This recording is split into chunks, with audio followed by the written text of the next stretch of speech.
Showing where temperature management for ripening fruit fits into the general temperature management for fruits throughout their post-harvest life. But first of all, why ripen?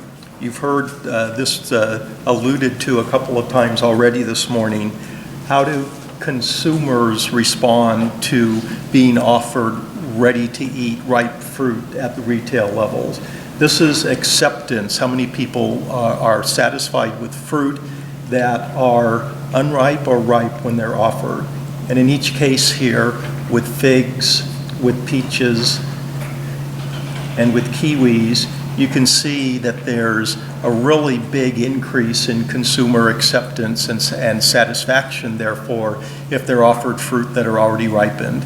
One thing that really perplexes me is avocados that Dennis already referred to. I don't understand why some retailers have moved away from offering pre-ripened avocados, because personally I won't buy an unripe avocado.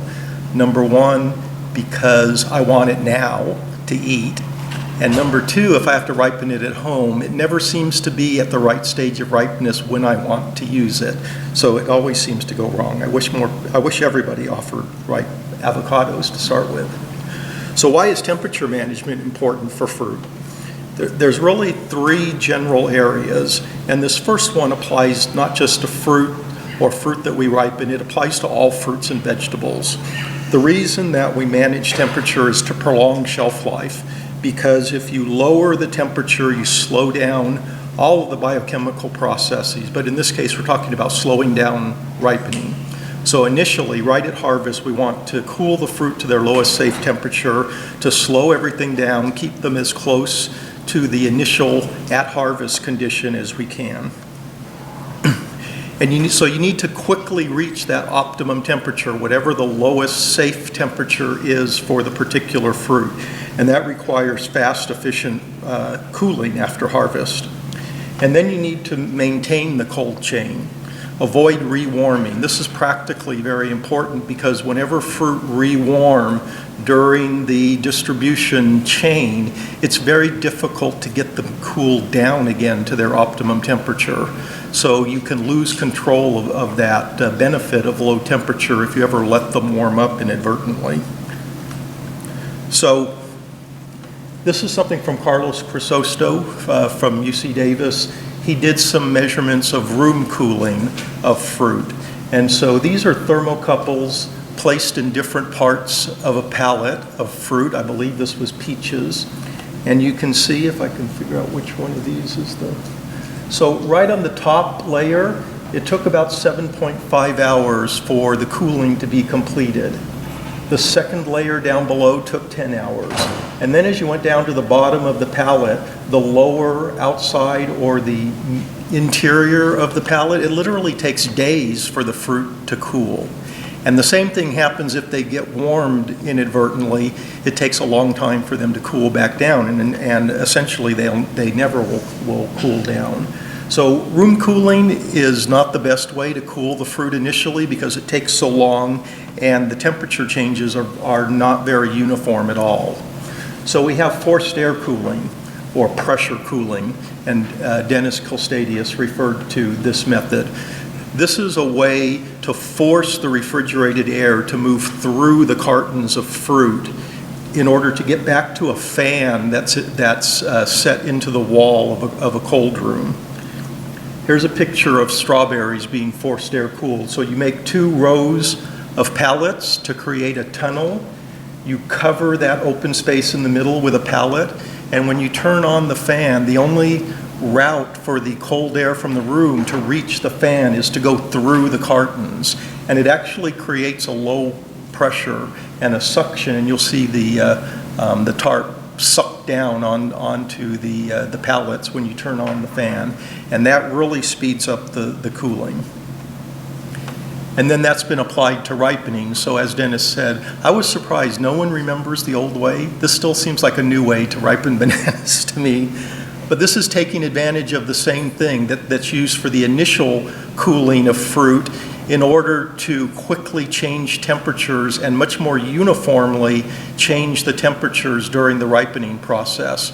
So it's the same thing, except in this case, very commonly in a pressure ripening room, it'll be a false wall that the pallets are up against, but the idea is the same. You turn on a fan and it sucks air through the cartons. Okay, so that's number one. You lower the temperature to extend the shelf life by slowing down all the biochemical reactions that are related to whatever happens to fruits and vegetables post-harvest, and with fruits, anything related to ripening. Number two is to avoid chilling injury. This applies to fruit that originated in tropical or subtropical parts of the world where they never evolved a way to cope with low temperatures because they were never exposed to low temperatures. So you have tropical, subtropical fruit like avocado, banana, mango, papaya, tomato even, that are all chilling sensitive, which means you can't bring them right down to 0 degrees C or 32 Fahrenheit because they're going to be injured at temperatures typically somewhere between 50 and 60 degrees Fahrenheit. And there's a time-temperature relationship. So the longer the exposure and the lower the temperature, the faster the injury occurs and the more severe the symptoms are. And just to make it even more complicated, the maturity of the fruit and the varieties also affects their susceptibility to chilling injury. Basically, unripe fruit are more susceptible to chilling injury than ripe fruit. So as fruit ripen, they become less and less sensitive to this low temperature injury, chilling injury. So the optimum temperature can change as the fruit ripen, that lowest safe temperature. So these are fruits and vegetables of subtropical or tropical origin. The temperature range where you typically see this occurring is below a critical threshold temperature that varies from crop to crop, variety to variety, maturity stage from around 45 to 59 degrees. So those are called threshold temperatures, which is the same thing as saying the lowest safe temperature. Below that temperature, with the longer the exposure and the farther you go below it, you'll get more and more severe chilling injury, but at that temperature, the fruit will become unmarketable, unsaleable for some other reason, but it won't be chilling injury. They'll never develop chilling injury. So that's the best storage temperature. And like I said, mature, riper fruit are less susceptible. And we're going to talk about stone fruit preconditioning. It came up when I asked Dennis the question, but that's basically what that involves. You hold the stone fruit at a ripening conducive temperature for a couple of days before cooling them, and they ripen a bit and they become less susceptible to internal breakdown, which is what people call chilling injury in peaches. So I do a lot of work with mangoes, so a lot of my examples are mango. This is what happens with mangoes with chilling injury. And it's very common symptoms. A lot of fruits and vegetables have similar symptoms. And really, the most insidious one is the first one, because the first thing that happens when fruit are chilled is they lose the ability to make aroma volatiles. That's why you get fruit at retail that look good but have no aroma. If it's a subtropical or tropical fruit, it's probably because it was chilled. There won't be any other symptoms yet because the exposure wasn't severe enough to do that, but you'll lose the aroma. Next thing, with mangoes, you get lenticel discoloration. They turn red or brown and sometimes get a little sunken. Then you can get skin discoloration, gray or brown appearance, vascular browning. Underpeel discoloration in bananas is a vascular browning in the peel. And then you can get scald-like symptoms and collapse of some of the cells on the surface, making little pits. Pitting is a very common chilling injury symptom, and eventually internal browning symptoms as well. So you go through these sequence of symptoms. It's really not completely understood because sometimes you get one or a couple of these, but not all of them. But typically, the more severe the chilling injury, you get this sequence of symptoms. So moving away from chilling injury, the third of the three reasons why temperature management is important is to manage ripening. So like I said, temperature influences ripening changes because it influences all the biochemical changes that occur in fruits and vegetables. So the temperature not only affects the speed at which color develops, but it actually, different temperature ranges will favor different pigments, so you can get different colors of fruit. It can change the texture in the same way, and the flavor, the taste and aroma compounds change. So what we're looking for is the optimum temperature range that gives you the best combination of all of these quality factors. So there's different optimum ripening temperatures for different fruit to achieve optimum quality because of what I said. You're looking for the best combination of quality changes in the fruit. And just to mention sort of a side light, higher temperatures can actually inhibit ripening and cause injury. So it's like the flip side of chilling injury. But these are typically temperatures 85 Fahrenheit or higher, 30 degrees C or higher. You actually can start to inhibit ripening and cause heat injury. So those are temperatures we normally don't encounter, but except in the field initially, but they can occur in some cases, like if the refrigeration system in a room breaks down or something like that. So if we look at this thermometer, we've got the range. So that's our body temperature. Up here above 30, 35, you start to get high temperature injury. The optimum range for most fruit for ripening is around 20, 25 degrees C. Chilling injury, like I said before, down below 10, 15 degrees. And then eventually you get freezing injury as well, which for fruit is going to be something below 32 Fahrenheit or zero, a few degrees below for most fruit, because there's like a antifreeze effect of the sugar in the fruit. So they don't freeze at water, the temperature that water freezes at. It's going to be more like in the range of 28, 29 degrees. So the ideal transit temperature, ripening temperature, is going to be determined by whether the fruit is chilling sensitive or not.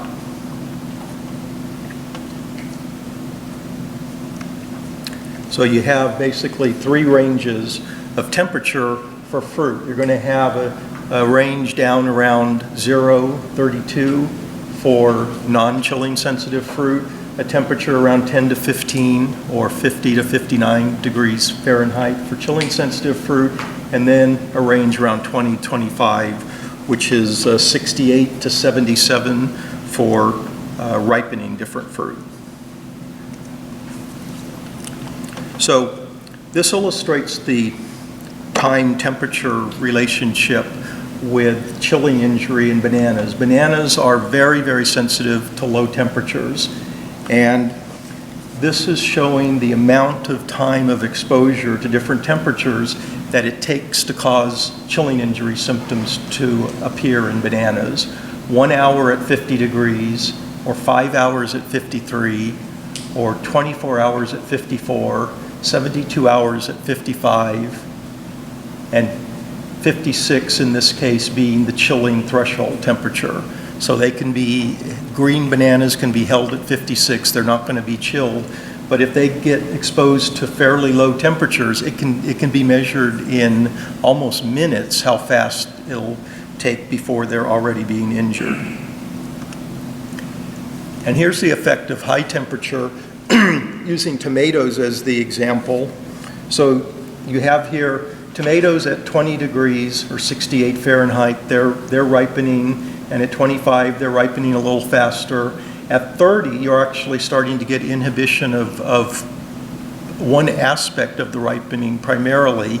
It's the synthesis of the red pigment, lycopene. So if you ever see orangey or even yellowish tomatoes, it's probably because they were exposed to too high temperatures during some part of their ripening. And then you see here at 35 degrees or 95, these same tomatoes, their ripening is inhibited, so they don't ripen at all at that temperature. And if they're held at high temperatures like that for long enough, they never recover the ability to ripen. Same thing happens with chilling injury. Eventually, with chilling injury, the fruit can fail to recover at all, even when they're transferred back to normal temperatures. So when is temperature management important with regard to a ripening program? Before ripening, to avoid chilling injury to precondition fruit. During ripening, to achieve the best combination of quality attributes. And after ripening, to avoid over-ripening or extend shelf life to maintain the fruit at the ripeness stage that you've achieved with your ripening program.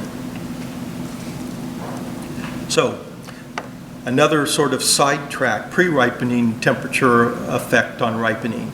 So we're talking about treating fruit with ethylene. Climacteric fruit, when they're treated with exogenous ethylene, it stimulates those fruit to produce their own endogenous ethylene, and they take off and they start ripening in a more coordinated fashion. The less mature fruit ripen faster and catch up with the more mature fruit. You get a more uniform lot that ripens faster. But for some fruit, a cold storage period can overcome the ethylene needs. And that is, the examples of that are European pears and kiwi fruit, where exposure to low temperature in a storage situation can actually substitute for an ethylene treatment, because that also stimulates those fruit to start producing their own ethylene and the ripening. So the practical implications of high or low pre-ripening temperatures: if you have fruit that have been exposed to chilling temperatures, that's going to negatively affect their ability to be ripened later. In some cases it can be positive, like the pears and the kiwis. A cold temperature makes it easier for the fruit to be ripened. If you have high temperatures, on the other hand, if you start getting high temperature injury because the fruit were left out in the field, exposed to the sun, that can have negative effects down the road also, where you have the symptoms of the heat injury showing up later. So here's the preconditioning that I've been talking about that's used with stone fruit. So typically you have fruit coming in from the orchard, they're warm, they're packaged, they're preconditioned possibly, meaning a couple of days at 65 to 68 degrees, and then they get cooled with the forced air cooling. Or you can have fruit out of storage that are brought out, packed and preconditioned, and then cooled back down again and shipped. And like I said, the reason for this is peaches are actually chilling sensitive. It's a very interesting phenomenon. It makes it even another complication that makes things even more interesting with peaches. There's a difference between injury and symptom development. Those things are sort of on two parallel tracks, both being affected by temperature. And what happens with peaches is that at the lowest temperatures that cause the worst chilling injury, that low temperature inhibits the symptom development, which are different reactions. But the worst combination, where you get the most severe chilling injury plus the symptoms of the injury can develop, is around 5 degrees or 41 Fahrenheit. So actually that's why we ship peaches at 0 degrees, because it inhibits the symptom development. And typically the exposure isn't long enough to cause very severe injury. But you do get a lot of mealy peaches and peaches that lack aroma at the retail, right? Everyone has experienced that. That's chilling injury. If you precondition the fruit by getting them a little bit riper before they get cooled down and shipped, you reduce their susceptibility to chilling injury, and you have better quality fruit that way. So that was something also developed by Dr. Crisosto, or at least he promoted it extensively with the California industry. And now that's being used quite a lot. Okay, so post-ripening temperature management. Unless you want the fruit to continue ripening, you need to cool them down again to their lowest safe temperature, just like the storage condition, until they're ready for retail display. Otherwise, you can manage things so that when they come out of the ripening room, through your normal distribution. You know that they're going to ripen up a certain amount more, so you manage the ripening so they're at the stage at the end of the ethylene treatment that gives you the stage you want at the retail in your system. So that optimum temperature would be 32 for the non-chilling sensitive fruit and 36 to 58 for the chilling sensitive fruit, which is lower temperatures than the normal threshold temperature for a green fruit, because like I said, as they ripen, they become less sensitive. So that actually can be used. I'm trying to promote that with mangoes, actually, that if they started with tree-ripe fruit and shipped them from South America at lower temperatures, we'd end up with better quality fruit than the practice they're following now, which is harvest them green and put them at a even lower than chilling threshold temperature, trying to get them to be received green and hard, because it seems like retailers don't complain about hard green fruit, but they don't like fruit that have bruises or are starting to soften. So if with some education, we actually could get better mangoes if we took advantage of the fact that they become more resistant to chilling injury as they ripen. So that wraps up the first part of my talk, and what I'm going to do now is just sort of quickly go through a set of 28 slides that I created for a mango presentation. This is best handling practices from harvest through retail, and I'll just point out how temperature is involved in almost every step through this whole system. So we start with harvest, and if you harvest during the cooler parts of the day, that makes your temperature management simpler and easier. You can keep the fruit shaded until they're transported to the packing house. That's going to help things also. So you avoid the fruit warming up in the field. Minimize the delay after harvest until the fruit are being sent to the packing house.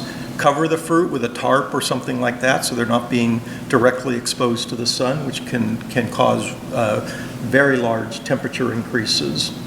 When they get to the packing house, minimize the delays before unloading. In other words, move the fruit through quickly.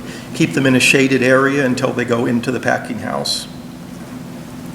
With mangoes, you have a specific issue. They have to get a insect quarantine hot water treatment if they're coming from outside the U.S., and that's 115 degree water that they're immersed in for 65 to 110 minutes. So what that means is when the fruit come out of that treatment, those mangoes are all 115 degrees. They're really hot. So it makes it more of an issue and a challenge to get them cool afterwards. So the insect quarantine protocol actually allows for hydrocooling under very strict conditions afterwards. If you want to do it immediately after the hot water, you have to extend the hot water treatment. Or you can do it after 30 minutes without having to extend the hot water treatment. And they can only be cooled with water down to 70 degrees. This is so the hydrocooling doesn't overcome the effect of the hot water treatment in killing the insects. Because they found that if you cool them too quickly with too cold of water, some of the insects will actually survive the hot water treatment. Okay, during packing, it's just a matter of move them through quickly so they're not exposed to ambient temperatures for any longer than necessary. Forced air cooling, get them down to their chilling threshold temperature, which is about 55 for mangoes.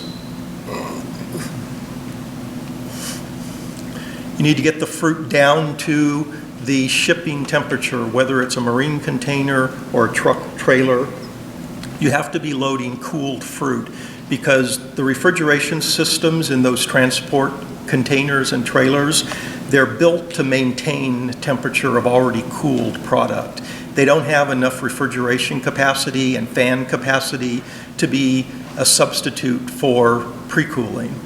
You can't cool hot fruit in a trailer or container, so they need to be cool when they go in, and the container itself should be pre-cooled before you start loading it. Then there's the transport, which varies widely from a couple of days, maybe from places in Mexico by truck, to 3 or 4 weeks from different locations in South America, and varying quite a bit depending on how much time they spend in the port waiting for a scheduled ship to arrive to be loaded. That can easily add a week to the time. And sometimes when people are really pushing the envelope on lowering, using low temperatures, those delays are enough to put things over the brink and into the chilling injury area. So this is just a couple of examples from shipping tests that we did with mangoes. These are some mangoes coming from Mexico, which is like the worst case scenario, horrible temperature management. They actually were loading mangoes onto a truck that had pulp temperatures ranging from 7 to 29 degrees. So that's 45 to 84 degrees Fahrenheit, all being loaded on the same truck. And the point here is how little the temperature changes during those 2 days of transit. So the refrigerated trailer is not going to finish off the cooling for you. Here's the other side, the other extreme. Here's some mangoes from Brazil that had a set point of 50 degrees, which is below the chilling threshold for mangoes. And the fruit were at 9 to 11 degrees when they were loaded. So that's 48 to 52 degrees. So they were already below the chilling temperature. And we retrieved those fruit in New Jersey and brought them to the lab in Gainesville. And they definitely developed chilling injury. So on arrival, from this point on, the handling is just maintain the cold chain, maintain the cold chain. So unload on a refrigerated dock, move them to a refrigerated area quickly if the dock isn't refrigerated for your QC inspection. So you do that inspection, pulping the fruit and examining them in a refrigerated area.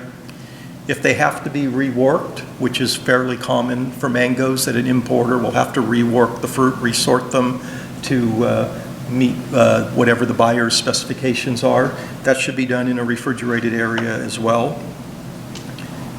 Any kind of storage should be done at the lowest safe temperature. Ripening rooms, you know already that fruit can be, other fruit can be ripened in banana rooms, and mangoes can as well. So here's some examples of times and temperatures for ethylene treatment for different fruit. We're going to hear a lot more about this in the next day and a half now that's remaining in the course. Any reworking done in a cold storage area. Staging for delivery shipments. Again, that should be done in a refrigerated area. Loading the trailers, pre-cooling them, mainly related to temperature.